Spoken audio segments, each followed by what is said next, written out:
ನಮಸ್ಕಾರ, welcome to 1 minute about diabetes by doctor Suman. ಇವತ್ತಿನ ದಿವಸ ಒಂದು ಒಳ್ಳೆ ಮಾಹಿತಿ ಕೊಡೋಕ್ಕೆ ಬಂದಿದ್ದೀನಿ. ಡಯಾಬಿಟಿಸ್ ಇನ್ಸುಲಿನ್ ಪೇಷಂಟ್ಸ್ ಬಗ್ಗೆ ಎಷ್ಟೋ ಜನ ಅಂದ್ಕೊಂಬಿಟ್ಟಿದ್ದಾರೆ, ಡಯಾಬಿಟಿಸಲ್ಲಿ ಇನ್ಸುಲಿನ್ ಡಾಕ್ಟ್ರು ಸ್ಟಾರ್ಟ್ ಮಾಡ್ತಿದ್ದಂಗೆ ಅದು ನನ್ನ ಲಾಸ್ಟ್ ಸ್ಟೇಜ್ ಆಫ್ ಡಯಾಬಿಟಿಸ್ ಅಂತ ಅಂದ್ಕೊಂಬಿಟ್ಟಿದ್ದಾರೆ. So insulin last stage of ಡಯಾಬಿಟಿಸೋ ಅಥವಾ ಬೇಗನೂ ಸ್ಟಾರ್ಟ್ ಮಾಡ್ಬೋದು ಅಂತ ನಿಮಗೆ ಗೊಂದಲ ಇರುತ್ತೆ. ನಿಮ್ಮ ಡಾಕ್ಟರ್ ನಿಮಗೆ ಇನ್ಸುಲಿನ್ ಸ್ಟಾರ್ಟ್ ಮಾಡಿದ್ದಾರೆ ಅಂದರೆ ನಿಮ್ಮ ಕಂಟ್ರೋಲ್ ಡಯಾಬಿಟಿಸ್ ಸರಿಯಾಗಿಲ್ಲ, ಬೇಗ ಕಂಟ್ರೋಲ್ ಮಾಡೋಕ್ಕೆ ಸ್ಟಾರ್ಟ್ ಮಾಡಿರ್ತಾರೆ. ಇನ್ಸುಲಿನ್ ಲೈಫ್ ಟೈಮ್ ಅಂತೂ ಅಲ್ಲ ಕೆಲವು ಸತಿ. ಸೊ ಹಾಗಾಗಿ ಇನ್ಸುಲಿನ್ ಲಾಸ್ಟ್ ರಿಸಾರ್ಟ್ ಅಂತೂ ಅಲ್ಲ. ಇನ್ಸುಲಿನ್ ಕಂಟ್ರೋಲ್ಗೋಸ್ಕರ ಸ್ಟಾರ್ಟ್ ಮಾಡಿರೋದ್ರಿಂದ ನಿಮ್ಮ ಡಾಕ್ಟ್ರನ್ನ ಕನ್ಸಲ್ಟ್ ಮಾಡಿ ಕೇಳ್ಕೊಳ್ಳಿ. ಏನಾದರೂ ಲೈಫ್ ಟೈಮ್ ಇನ್ಸುಲಿನ್ ಬೇಕಾಗುತ್ತೋ ಅಥವಾ ಶಾರ್ಟ್ ಟೈಮ್ 2 ಮಂತ್ಸ್ 3 ಮಂತ್ಸ್ ಬೇಕಾಗುತ್ತೋ ತಿಳ್ಕೊಳ್ಳಿ.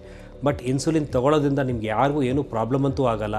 ಇನ್ಸುಲಿನ್ ಇಸ್ ವೆರಿ ಸೇಫ್ ಅಂತ ಹೇಳ್ತೀವಿ. ಹಾಗಾಗಿ ಇನ್ಸುಲಿನ್ ಮಿಸ್ ಮಾಡ್ದಂಗೆ ತೊಗೊಳ್ಳಿ. ಪೇನ್ಫುಲ್ಲು ಅಲ್ಲ, ತುಂಬ ಈಸಿಯಾಗಿ ತೊಗೊಬೋದು. ಮುಂಚೆ ಆದರೆ ಇನ್ಸುಲಿನ್ ತೊಗೊಬೇಕು ಅಂದರೆ ತುಂಬ ಪೇನ್ ಆಗ್ತಿತ್ತು. ಇವಾಗ ಅವೆಲ್ಲ ಏನೂ ಇಲ್ಲ. ತುಂಬಾ ಸಣ್ಣ ಸೈಜ್ ನೀಡಲ್ಸ್ ಬಂದಿದೆ, ಆರಾಮಾಗಿ ಇನ್ಸುಲಿನ್ ತೊಗೊಬೋದು. ಸೊ ಇನ್ಸುಲಿನ್ ಡಯಾಬಿಟಿಸ್ಗೆ ತುಂಬ ಒಳ್ಳೆಯದು. ಇನ್ಫ್ಯಾಕ್ಟ್ ಅಮೇರಿಕಾದಲ್ಲಿ ಪ್ರತಿಯೊಬ್ಬ ಡಯಾಬಿಟಿಕ್ ಪೇಷಂಟ್ಸ್ಗೂ ಫಸ್ಟ್ ಸ್ಟಾರ್ಟ್ ಮಾಡೋದೇ ಅವರು ಇನ್ಸುಲಿನ್, ಆಮೇಲೆ ಮೆಡಿಸಿನ್ಸ್ ಕೊಡ್ತಾ ಬರ್ತಾರೆ. ಇನ್ಸುಲಿನ್ ತೊಗೊಳೋದ್ರಿಂದ ತುಂಬಾ ಹೆಲ್ಪ್ ಆಗುತ್ತೆ. ಹಾರ್ಟಿಗೆ, ಕಿಡ್ನಿಗೆ ಎಲ್ಲದಕ್ಕೂ ಹೆಲ್ಪ್ ಆಗುತ್ತೆ. ಸೊ ಇನ್ಸುಲಿನ್ ಡಯಾಬಿಟಿಸ್ಗೆ ಏನು ತೊಂದರೆ ಕೊಡಲ್ಲ, ಆರಾಮಾಗಿ ಹೆಲ್ಪ್ ಆಗುತ್ತೆ. ಮಿಸ್ ಮಾಡ್ದಂಗೆ ತೊಗೊಳ್ಳಿ. ನಿಮ್ಮ ಡಾಕ್ಟ್ರು ಕೊಟ್ಟಿದ್ರೆ ಮಾತ್ರ ದಯವಿಟ್ಟು ಮಿಸ್ ಮಾಡಬೇಡಿ.